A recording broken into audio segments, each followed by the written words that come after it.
নতুন এসি তো নিয়ে নিয়েছেন কিন্তু সার্ভিস করাচ্ছেন না। এই এসি যদি সার্ভিস না করেন তাহলে সমস্যার সম্মুখীন হতে হবে আপনাকে। আজকে এই ভিডিওতে আপনাদেরকে দেখাবো। ভিডিওটি শুরু করার আগে চ্যানেলটিকে সাবস্ক্রাইব করুন।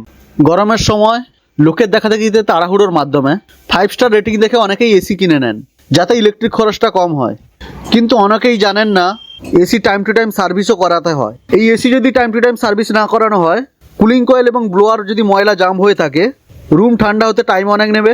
এতে আপনার ইলেকট্রিক খরচ বাড়বে 5 স্টার রেটিং দেখে ফ্রিজ এসি কেনার পরেও। শুধুমাত্র যে ইলেকট্রিক খরচ বেশি হবে সেমনটা কিন্তু নয়, মাঝে মধ্যে টুকরো টুকরো বরফ পড়তে পারে, বিভিন্ন রকমের আওয়াজ হতে পারে এসি থেকে, এবং কম্প্রেসার ওভারহিট হয়ে বন্ধও হতে পারে।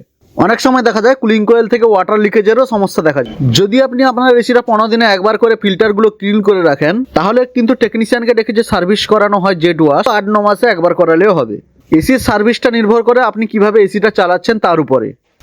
আমরা এখানে এসিটাকে খুলে নিয়েছি। এসির ব্লোয়ার ফ্যানের ভেতরে কি হারে ময়লার জমে আছে দেখুন, ময়লায় পুরো ভর্তি ব্লোয়ার ফ্যান। এরকম ময়লা জমে থাকলে কুলিং কয়েলে এবং ব্লোয়ার ফ্যানে ঠিকঠাকভাবে হাওয়া ছাড়তে পারবে না ব্লোয়ার ফ্যান, এবং রুম কুলিং হতে টাইম বেশি লাগবে।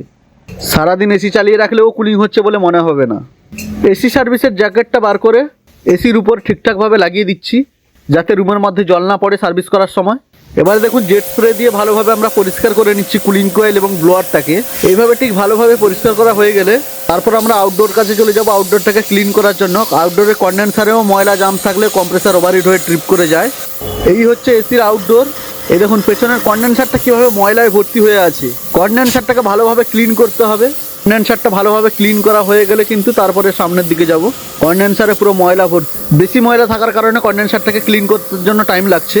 দেখুন এদিকে চলে এলাম, এদিক থেকে ভালোভাবে কন্ডেন্সারটাকে ক্লিন করতে পারবো বলে। আউটডোরের ফ্যানটাকে ভালো করে ক্লিন করতে হবে।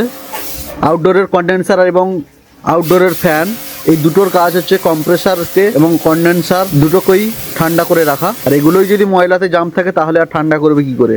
এই জন্য আমরা ফ্যানটা ভালোভাবে ক্লিন করে নিচ্ছি।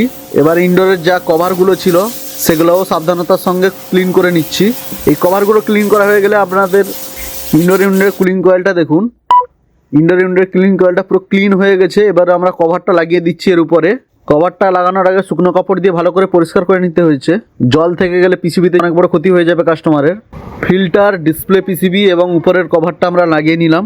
দেখুন আমরা এবার এসিটাকে অন করে দেখছি কীরকম কুলিং করছে। দেখুন এসি কুলিং করার জন্য রেডি, সাইলেন্টভাবেই কাজ করছে এসিটা। ফ্যানের আওয়াজও চেঞ্জ হয়ে গেছে, খুব স্মুথলিভাবে এসিটা ঠিকঠাক চলছে। এরকম 15 মিনিট থেকে আধ ঘন্টা চললে রুমটাকে পুরো চিল্ড করে দিবে। দেখুন এটা হচ্ছে 5 স্টার রেটিংয়ের এসি। এই এসিতে কিন্তু R32 গ্যাস আছে, যে গ্যাসটা খুব কম সময়ের মধ্যে রুমকে ঠান্ডা করতে সক্ষম হয়। এসিকে টাইম টু টাইম সার্ভিস করান, ইলেকট্রিক খরচও কম হবে, এসি খারাপও কম হবে। 15 দিনে একবার অবশ্যই ফিল্টার ক্লিন করে রাখবেন।